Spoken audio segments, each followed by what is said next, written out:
The real-life Pokemon that Zeraora could have been inspired by will shock you. Welcome back to Shelby on Safari, the place where I, a wild animal biologist and Pokemon trainer, love to combine my passions into one. In fact, I'm sort of a Pokemon biologist myself. While the Pokemon Zeraora is definitely of the feline variety, there is one particularly cool cat that has a surprising amount of similarities to this electric-type Pokemon. So you ready? Join the safari and let's get started and see if you will be shocked.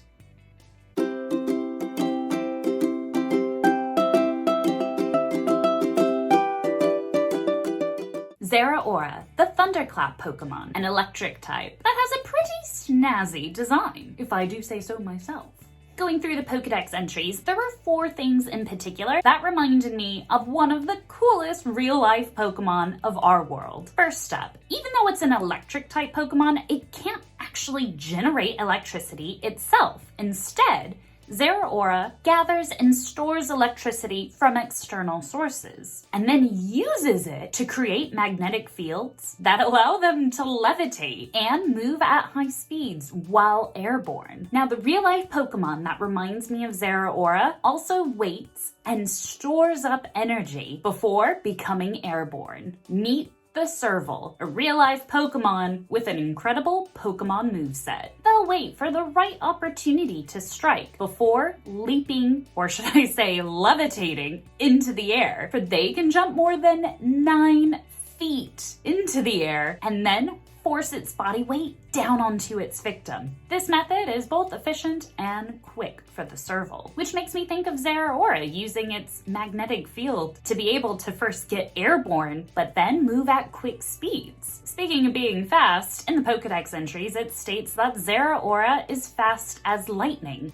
No, not that lightning. Now, for those of you that have been on the Safari Squad, y'all know I love a bit of history. And this is particularly fascinating to me because in the 1780s, a French naturalist described the Serval as, quote, "He runs through a considerable space in an instant and may be said only to appear and disappear." Sound familiar? The Pokedex entries also make it very clear that Zeraora has powerful claws, and even if the opponent dodges Zeraora's move, they can still get electrocuted by the sparks. Now, I'm not suggesting that Servals generate electricity, but what is interesting is that Zeraora can still reliably inflict damage. Now, if there's one thing the Serval is, it's pretty darn tootin' reliable when it comes to hunting. In fact, they're probably one of the more successful cats when it comes to catching prey. Typically, other cat species are successful in about 1 in 5 or even 6 chances. The odds are certainly not in their favor, whereas Servals have pretty much a 50-50 chance when it comes to killing prey. This may also be because they're